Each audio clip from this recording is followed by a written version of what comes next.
ওনারা রাজনৈতিক কিছু বিষয় নিয়ে এসেছে, যেটা খুবই অনাকাঙ্ক্ষিত।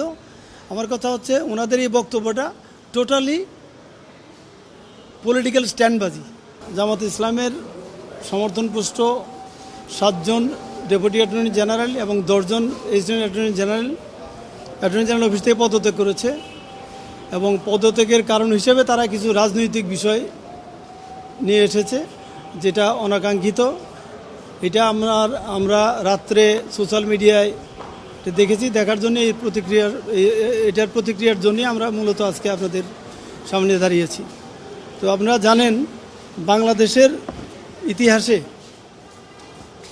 সবসময় অ্যাটর্নি জেনারেল অফিসের সহকারী attorney general, deputy attorney general, অতিরিক্ত অ্যাটর্নি জেনারেল এবং অ্যাটর্নি জেনারেল, এই পোস্টগুলোতে যখনই সরকার পরিবর্তন হয় তখনই এই আইন কর্মকর্তারা স্বেচ্ছায় পদত্যাগ করে চলে যান।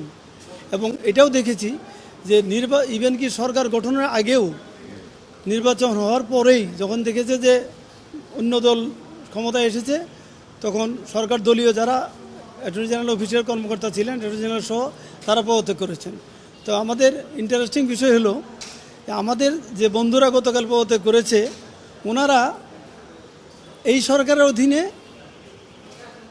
আইন কর্মকর্তা হিসেবে 4 মাস কাজ করেছে, বেতন নিয়েছে, সুযোগ সুবিধা নিয়েছে, পদ পদবি ব্যবহার করেছে।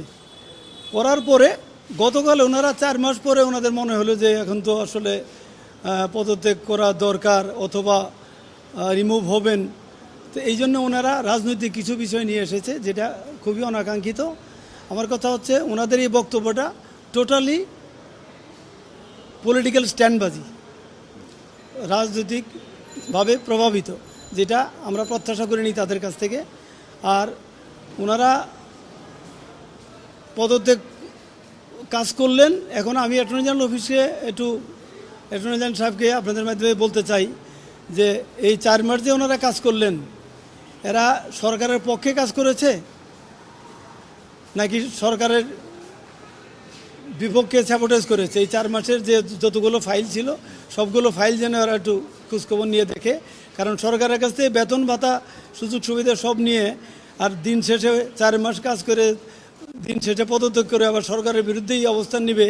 এতে মনে হচ্ছে যে তারা অ্যাটর্নি জেনারেলের অফিসে সরকারের স্বার্থ রক্ষার জন্য তারা কাজ করেছে বলে আমাদের কাছে মনে হয়নি। কাজে সরকারের বিরুদ্ধেই মনে হয় কাজ করেছে।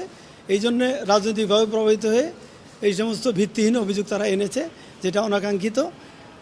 এবং এটা যে রাজনৈতিক উদ্দেশ্য প্রণোদিত, এটা তাদের বক্তব্যেই উঠে আসছে। কারণ তারা যদি সরকারের বিরুদ্ধে আচরণই করতো, তারা যদি সরকারের সুযোগ সুবিধাই না নিত, তাহলে সরকার গঠন হওয়ার পরের দিনই তাদের পদত্যাগ করে চলে যাওয়ার কথা।